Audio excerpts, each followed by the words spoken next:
God के बारे में अगर मैं आपसे जानना चाहूँ, हमारे हिंदू धर्म में बहुत जाति, बहुत धर्म और अलग अलग मठ पंथ है, सबकी मान्यताएं भी अलग अलग है। अगर मैं बात करूँ ईश्वर के बारे में, तो वो ईश्वर कौन है जिसके साथ हमें कनेक्ट करना है? अगर हम हिंदू धर्म की बात करें तो हिंदू धर्म में बहुत सारे 33 करोड़ देवी देवताओं का गायन है। वहीं हम मुस्लिम धर्म की बात करें तो वो अल्लाह से कनेक्ट होते हैं। वहीं अलग अलग धर्मों में जैसे बुद्ध है, बौद्ध धर्म के लोग हैं या ईसाई धर्म के लोग हैं, तो ये अपने अपने गॉड से कनेक्ट होते हैं। लेकिन संसार, जैसे आपने कहा, संसार सब आत्मा एक है, परमात्मा भी एक है। तो सभी धर्मों में अलग अलग परमात्मा को मान रहे हैं, तो वो परमात्मा एक कौन होगा? परमात्मा वास्तव में वही हो सकता है। वैसे तो हम परमात्मा के लिए कहते हैं कि गॉड इज वन है, परमात्मा एक है। सभी बोलते तो यही है, लेकिन मानते बहुतों को है।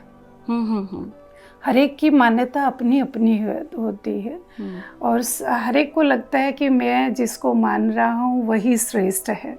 लेकिन वास्तव में परमात्मा वही हो सकता है जिसे हर कोई माने, बिल्कुल, जिसे हर धर्म स्वीकार करे।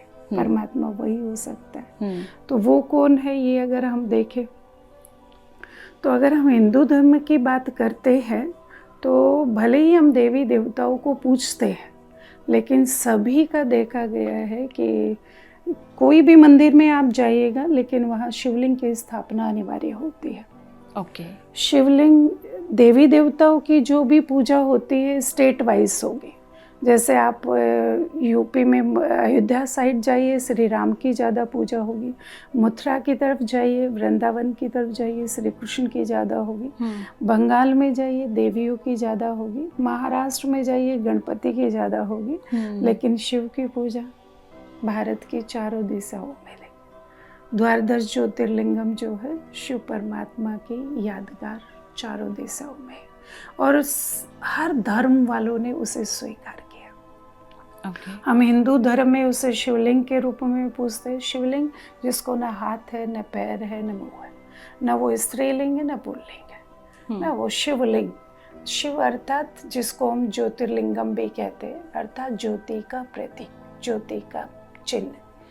तो उस ज्योतिर्बिंदु परमात्मा की पूजा कैसे करें, इसलिए इतना बड़ा शिवलिंग बना दिया है। और वो ज्योति का ही प्रतीक, जैसे आपने दीपक देखा होगा, दीपक को जलाते हैं और उसके ऊपर लो होती है, नीचे दीपक होता है और फिर वो लो होती है।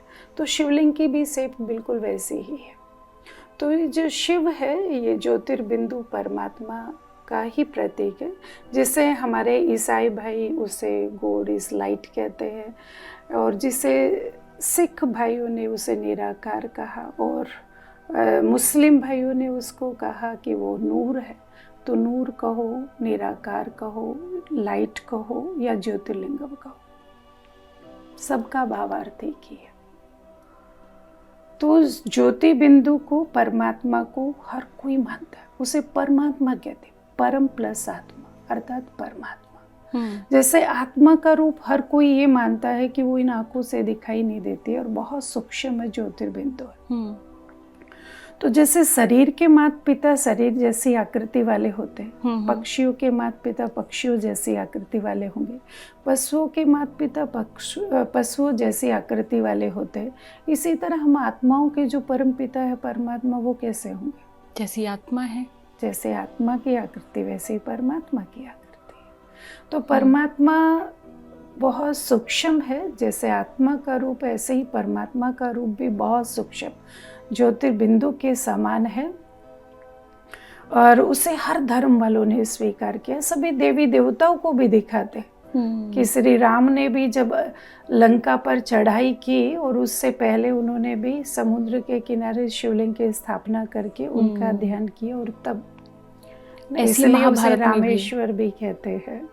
गोपेश्वर में श्री कृष्ण को भी दिखाते हैं कि उन्होंने भी शिव की उपासना की, और सभी देवियों को भी हम देखते हैं। अभी नवरात्रे आने वाले हैं, देवियों को भी शिव शक्तियाँ बोलते हैं कि जब संसार में असुरों का अत्याचार बढ़ा तो शिव परमात्मा ने अपनी शक्तियों के द्वारा उनकी स्थापना की, असुरों का संहार करने के लिए।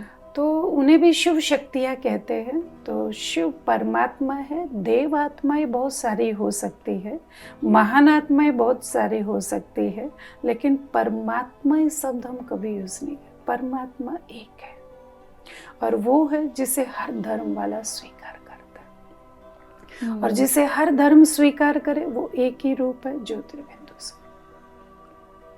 निराकार का मतलब ये नहीं कि उनका रूप नहीं है, लेकिन ऐसे हमारी तरह साकार रूप नहीं है। ब्रह्मा विष्णु शंकर की तरह आकार रूप नहीं है। इन साकार और आकार की भेंट में उन्हें निराकार बोला गया। ओके।